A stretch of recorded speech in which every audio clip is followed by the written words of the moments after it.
بسم الله الرحمن الرحيم. السلام عليكم ورحمة الله وبركاته. أهلا بكم في فيديو جديد في قناة أفكار كراكيب.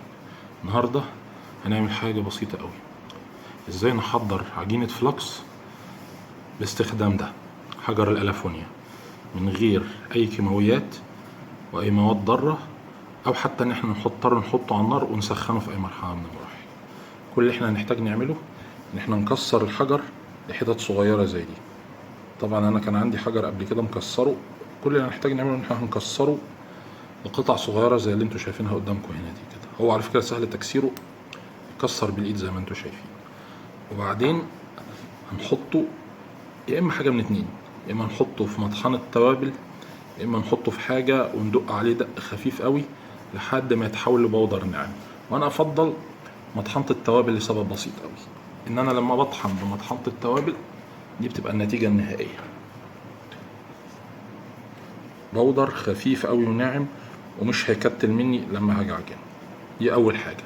تاني حاجة هنحتاج جليسرين طبي عادي خالص، تجيبه من عند اي عطار. الازازة دي انا كنت جايبها مليانة لاخرها، كانت مكلفاني تقريبا حوالي 10 جنيه. واخر حاجة هنحتاجها هي علبة معدنية صغيرة عشان نعجن فيها.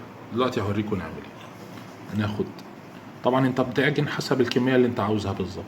انا مثلا هنقول هنستخدم معلقة واحدة دلوقتي، نضيفها زي كده في العلبة. نبتدي بعد كده نضيف لها الجليسرين زي ما انتوا شايفين كده،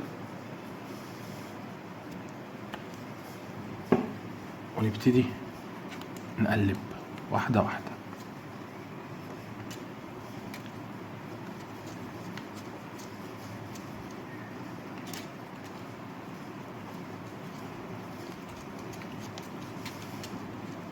الموضوع عاوز بس شوية صبر وهدوء.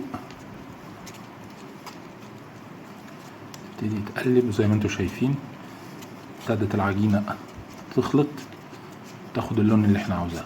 طبعا تقل العجينة او خفتها دي حاجة تخصك انت بتستخدمها وبتحضرها بالشكل اللي انت شايفه افضل. انا بحب العجينة الخفيفة دي لما بتعامل مع الاسلاك الطرية او الناعمة، او ما احب استخدمها على دايرة الكترونية او لوحة موجودة. يبقى الافضل دايما ان تبقى العجينة خفيفة مش تقيلة زي ما انتوا شايفين كده.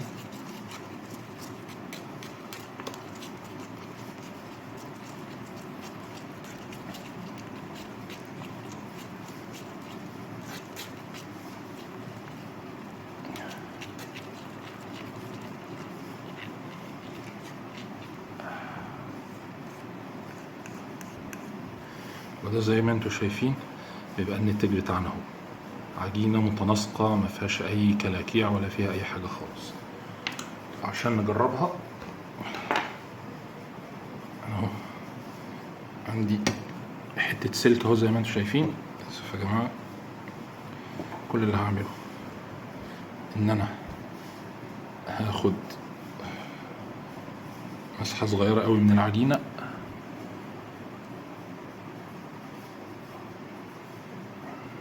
واضلي بيها السلك كله كده زي ما انتوا شايفين. وبعدين اجي بالقصدير